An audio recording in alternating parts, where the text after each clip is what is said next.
Hey everyone, Eggman here with another video, and we finally have all of the One Piece events that happened during Gen Con weekend here in North America. There are 4 events. All of them are cataloged on my website, so if you guys want to check out the individual lists, they are there. Links in the description. And before we get started, one huge shout out to PlayTCG and all their staff for compiling all their lists. Like, this is a huge effort. They had, I think, like over 20 events this weekend for Gen Con, this past one, so getting all these lists and everything, put together is really big. Would not be able to make this video without them, so do appreciate that. And then again, also, if you guys enjoyed these videos, it was a lot of work for me as well. Make sure to hit that like and subscribe button. Check out the website. All the deck lists should be there. If there are any issues, please let me know, because I did put a lot of work into these, and there's obviously a chance of me making a mistake on anything for that. So if there are any issues on the website, please let me know. But we are going to start on into it. So again, we did have 4 events. So this is the offline regionals, this is the offline treasure cup, this is the online treasure cup, and this is the online regional. So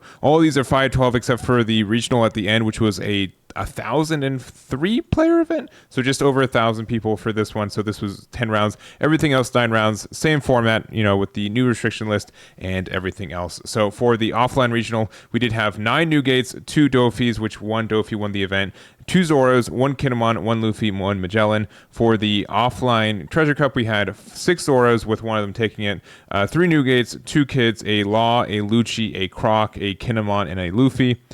For the online treasure cup, we did have 5 Newgates, 4 Zoros, with one of them taking it, 3 Laws, 2 Kids, 1 Smoker, and an Ace. And then for the final regionals, we did have, and this is the 10-24 one, we had 7 Newgates, one of them taking the event, 3 Laws, 3 Zoros, 2 Dofis, and a Rob Lucci. So that's kind of what we have for this one. Since this is so much data, we're just going to kind of choose the top placing leader for for the event in general. So we still have 12 different lists that we're going to look out for this one. But again, if you guys want any of the other additional lists, make sure to check out the website. They should be all there, and we're just going to jump on into it. So our first place list is Juan Alvarado's Doflamingo, which was the kind of the start of Gen Con weekend, and pretty intense for this one. Play against Russell, who we'll talk about his list later in the finals, at least in person there. So really interesting to see Dofi get some tops. It did finish 2 of the 4 events. There were some Dofis for it. Obviously nothing, I would say, too special for this one. Dofi's kind of understood for how it is. I do think it's a leader that can do very well against Newgate, which I think is still probably the best deck in the format somehow. So I do think there are some additions to it. Being able to play like Gecko Moria on curve right here, this one is very good. And also I think Dofi's great because it's a deck that wants to go first. There are so many decks I think right now that want to go second or prefer to go second. So when you're kind of having to do that dice roll, being able to play Dofi and be able to go first with it means you get all the advantage from either like a turn 1 Perona or even like turn 2 Dofi is fine, and then being able to get the cards for free off the top of your deck is very good. And then I do think like Gum Rain is a nice add, 3 Love Beams and also 3 of the 3,000 Worlds. This card is very fantastic for what it is. Honestly, like, this is, I'm not taking any credit for this. This is very close to the list that I'm running. The only difference I think I do is I don't think I play Teach. I think I play 4 Gecko Morias, but other than that, I think this is more or less the list that I've been running for the last little bit. So Dofi's very strong still. I know it's still kind of like the same package, but it does kind of have the options for a lot of different matchups, which is nice. Obviously, Jinbei is still very good for like some of the low to the ground. They do not want this card to get hit. It's on KO, which is great, and just kind of everything else for it. So this is Juan's list. Congratulations to their first place finish for this one. And then for our first place Zoros, we do have Jackson Hoang's list as well as Justin Hendershot's list here. So we're just going to talk about both of them because they both got first. They both went 9-0, which is incredible in its own feat. Both of these are pretty close in a lot of ways. Just some small differences of number of Gordons. I will say Jackson ran no Rush Zoros, and also Justin decided to run 3 copies of it. So that's kind of a big difference. Jackson kind of going for the one of Brook, which I think this card's been getting a little bit more use in some red decks too. It does trade really favorably into stuff, and also is great for getting stuff into range for Fire Fist, which is great. So this is a good card on curve if you end up going second. And then otherwise, I think it's more or less the same between the two of them. What if you're playing Rush Luffy or not, or if you're playing Whitebeard Pirates, but are running like a couple copies, just very event focused for it too. Fiery Doll being in both versions. Only Jackson's running Fiery Doll for this one. We have on the other side, we have 4 whole copies of Fire Fist for Justin, which is quite a bit. Both playing 1 copy of the Diablo Jambe, which can kind of steal wins, which means you don't necessarily need the Luffy for it, but Jackson's decided to do that. And there we go. So a lot pretty similar in a lot of ways, at least on the low end, but there are some choices for some event cards and what you want to go for your finisher. So this is Jackson's list. And again, this is Justin's list here. Congratulations to both first place finishes for this event here. So there we go there. And then lastly, for our undefeateds, we have Gabriel's Newgate. And we have a lot of Newgate. I think Newgate was still the most topping leader for the 4 events, despite literally everything going against it. But I think people have kind of adapted more to having still some of the event focus. So we do have like the Whitebeard Pirates. We also have 2 copies of the Gum Gum Red Hawk, as well as the Crossfire. And like most of the time, like you kind of didn't have Dawn open for Red Hawk because you're playing Newgate. But when you're only playing 1 copy of your Newgate anyways, it does mean that you can be more flexible with cards in like your Dawn being open. So 2 copies of Red Hawk I think is a good spot, and also Crossfire, which is like another copy of like Red Hawk as well, just because but it can be used offensively or defensively, and it's a Whitebeard Pirates and it's event and just kind of what it is. So I don't think you guys need to be told that Newgate is very strong. There were a lot of like either like Strawbeard versions. This one I think is still like more generically more like the older kind of Whitebeard version, because we do just run Izos, no copies of Nami, and we do have like kind of the heavy event focus. But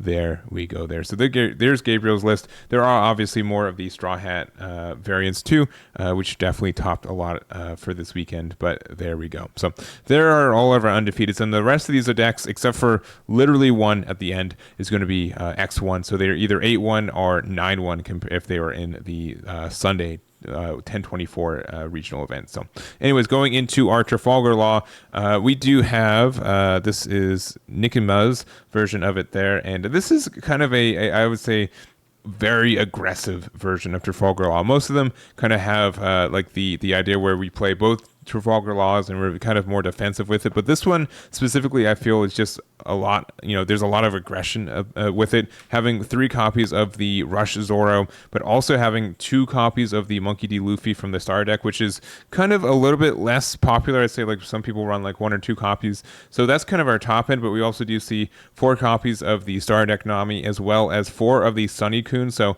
this deck looks like it wants to be doing the shambles as soon as possible. I mean, how many 1-drops do we have? 4, 8, 12, 16, 20, 24, 28, 20, like half of our decks are 1-drops, right? So being able to have all these 1-drops to help consistently get to shambles as soon as possible, I think is great for that. Obviously there's not as much longevity, and it's not as like good at having like the Restand Law I still think is a very good card, but just not in this one.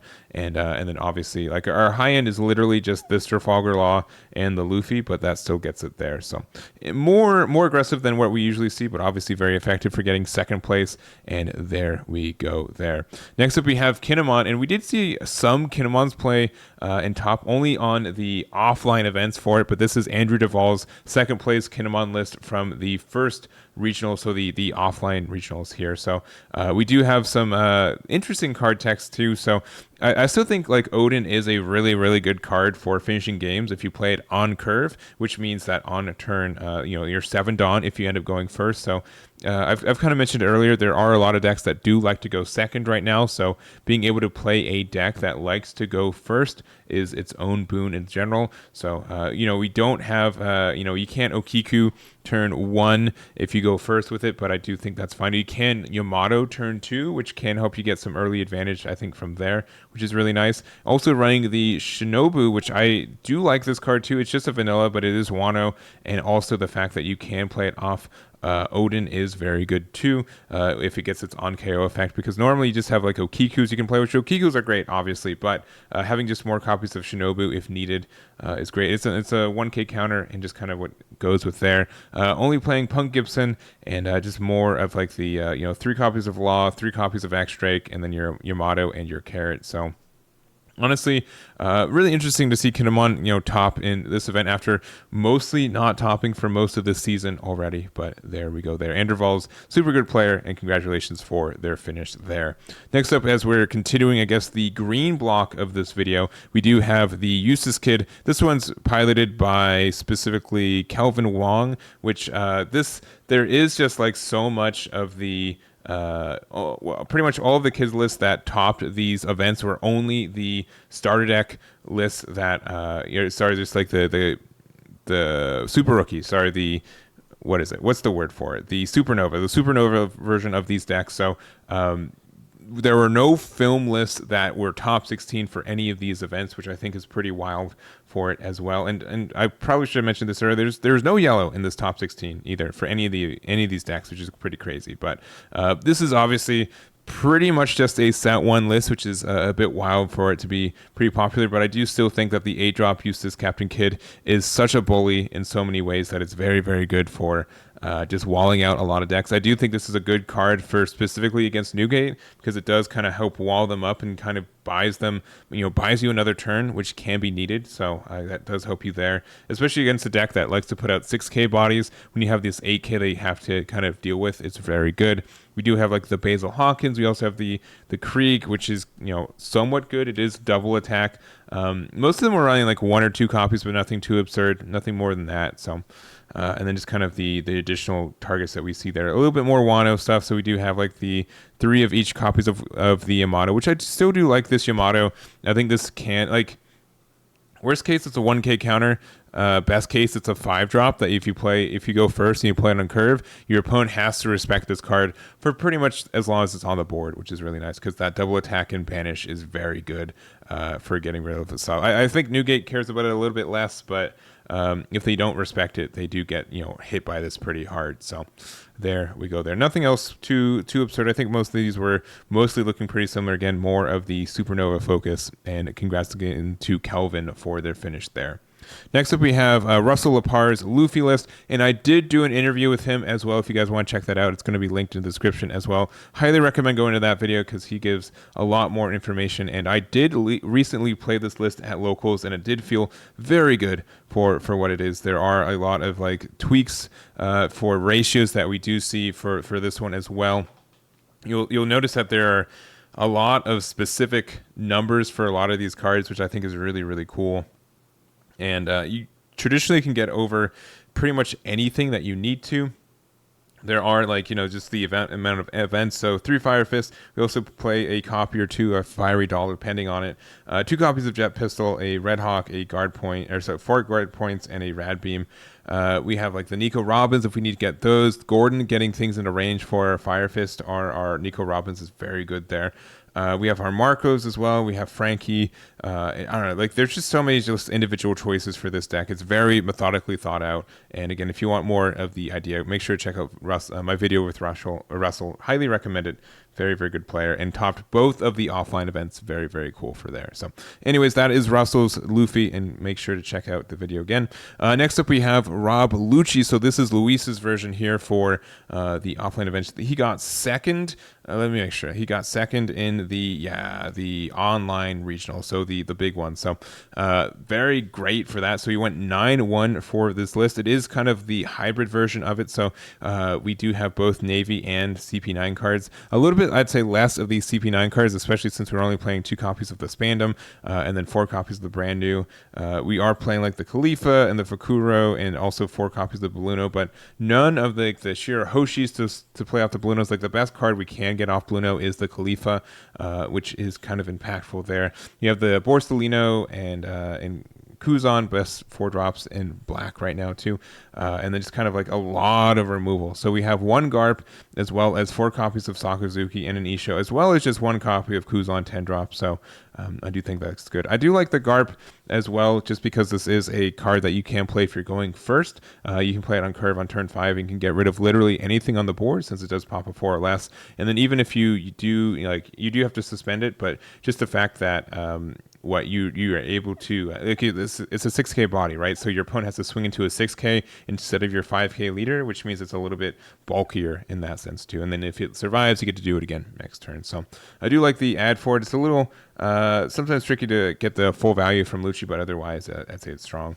And then 3 copies of the Impact Wave. So I still think Lucci is a very strong deck, and I do think it does have like moderately winnable matchups across the board, which is really nice. But sometimes I feel like the new aggressive version of like the Straw Hat version of Newgate is a bit tough for the leader at times. It can. But just having like Isho on curve, if you're able to go second, I think you have a chance. If you go first against Newgate, sometimes I feel like it's just totally unwinnable, which is unfortunate. But I don't know. It's a cool leader. I do like what it does, and I'm happy to see it get some tops this weekend too. So next up we have our smoker list. So this is the only smoker. This is Kevin's list here, and obviously really focused on the Navy. The only CP9 we have is the Fakura, which is such a good blocker. Like, why would you not run this card? But we do just see like a lot more of like cards that would go better on a going first. So we see like 3 copies of Kobe. Also 3 copies of the Smoker character card here. So when attacking, if there's a character with a cost of 0 in play, this gets plus 2k, so it becomes a 6k swing, which isn't too terribly hard to do with Smoker, as well, especially if you like premise it with Kuzan, or even if you have like Isho out, giving the -3 to everything. So I think this is just a card to play on the odd curve, which isn't too terrible for you. And then just kind of more of the usual suspects, including 4 copies of the 2-drop Monkey D. Garp, and also the Smoker here. This card can still steal games. The fact that you can't remove it by effects is very good for him. There's a lot of decks that do want to KO him. And if needed, he can be a double attack, and that can get you back into the game and make some unwinnable positions potentially winnable, which I think is good too. So not much more to say about that. I do like Smoker. I do think it can be a little bit clunky for you, but really happy to see that Kevin was able to get a top 16 finish with this build here. So there we go there. Next up we have Crocodile. So this is, I'm going to say it wrong, Athavan's version of it here. And most of the time when I look at Crocodile, I'm like, why would I be playing this leader instead of Dofi, right? Like, I feel like Dofi is strictly better in my mind. At least that's my thought most of the time, is that Dofi does a lot of the stuff that Crocodile does as well, and Dofi just kind of has the better advantage. The -4 from Crocodile is good. There are some matchups where it's just bad, but the fact that you do kind of set your opponent back still, I think is worth it for it. And like the biggest issue is that like it makes it hard for you if you play Mihawk and then do the -4. It's very difficult to do like a double Mihawk back to back, right? Just the fact that you're going to be going down to 6 and then you go up to 8, and that's not where the 9-drop Mihawk can go. So I do think that is kind of frustrating at times, but I do also like the fact that we do have this Ivankov kind of engine with it. So this is obvious. I think this is a going first deck in a lot of ways. We just have a lot of cards that are odd numbers that we'd want to be playing, including like the Dofi, and also we have like the Zeph and the Crocodile, as well as the Ivankov. So if you go just, if you're very defensive, go down to like a low hand size very early, you can play this so you can get to draw some cards, and then you can play either like a Luffy, you can play a Crocodile, you can play like a Mr. 3 or a Mr. 2. So all of these I think are really good targets for you and help you get some advantage. So which is also why we're playing Buggy as our 1-drop. And then we do have like some Impel down cards, including the Gum Gum Rain and the Deathwing, which Deathwing I feel like can be a little bit tricky to play optimally and can be stuck in hand.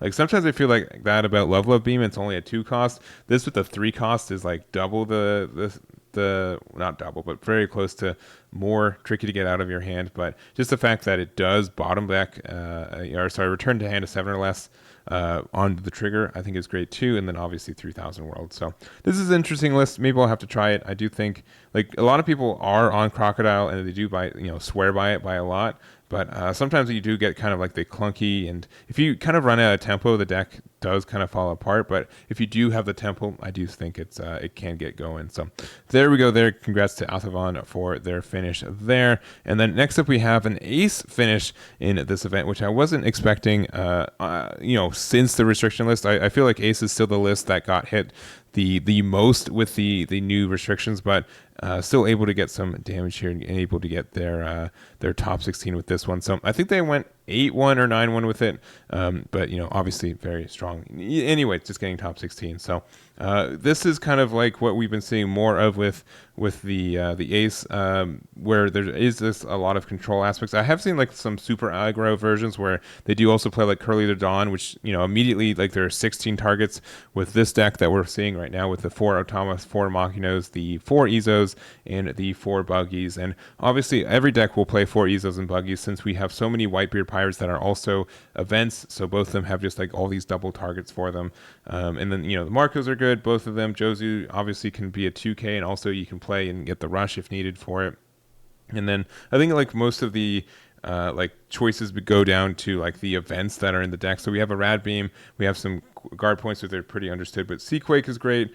Flame Emperor at 4 whole copies, which is maybe a lot, but also when you have our leader effect to get the discard to get the plus 1k counter power whenever you need to, I think is good. So you don't really mind hitting 4, especially since the trigger in life is so good. We have also 1 copy of Striker, which sometimes this can be important for you if you're playing like a longer game.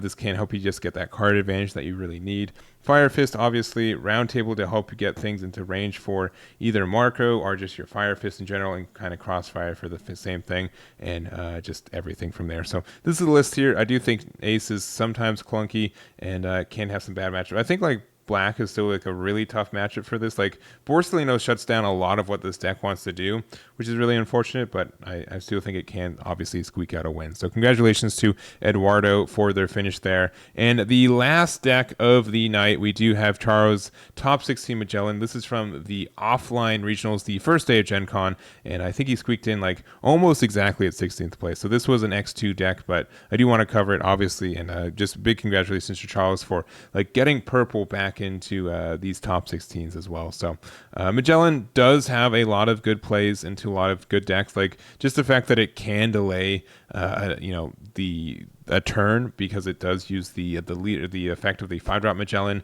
to unramp them by 1. There are a lot of decks that kind of get hurt by this, and if you plan a curve, especially if you do like a double Magellan. So I think it's something that this deck really excels at.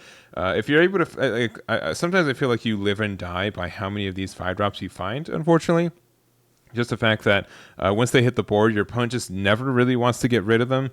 Sometimes like blue, like Crocodile returning them to hand is still fine, because like they do have to do like a -4, but I think blue like has some ways around it. But blue's not as popular, I think, as other colors. So against red specifically, they never want to get rid of this. You always have a 6k swing with this, and then if you do like a Dawn minus with your Magellan, you get another one, and you just kind of get all that advantage for you there. So we do have the low end of the Impel down, obviously. We don't have as many of the Mino Koalas and Mino Zebra, like none of as much of the Jailer Beasts that we normally see, which I have tried them more, and like I do like what they do, but I feel like it's just like another kind of having to play them for free off Saudi means that like there's just a 2k that I have to get out of my hand, which kind of stinks. So I think that's kind of there. 4 copies of this Queen, because this is still probably the best purple card that exists right now. Just the fact that it's a draw 2, discard 1, and we have a lot of cards we don't need in our hand anymore. It's a blocker, and the Dawn -1 is really good for Magellan. We have our King. We have also the 2 drops, or 2 of the 9-drop Kaido, since this is kind of like a game ender if we play it on curve. Being able to give, pop something 6 or less, get a 10k swing anywhere, and just the pressure of a 10k swing every turn afterwards, I think is good.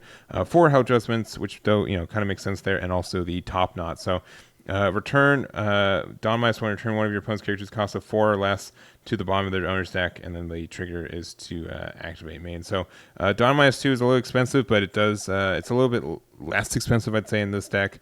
You do bottom deck something, which is nice for like Marcos. I feel like it should be 5 or less would be way better, but you do get some like good advantage against purple too, since this bottom deck's a Borsalino, or even like a Fakuro if you need to, and that is there. So anyways, I am exhausted. This is a very long video, you guys don't know. So thank you guys so much for watching. If you guys have made it this far into the video, make sure to hit that like and subscribe button. There'll be more One Piece content on the way as always. So I do appreciate all the support. Thank you again to PlayTCG for running these events and getting these deck lists out so I can give them to you guys. Make sure to check out the website, and I'll catch you all next time.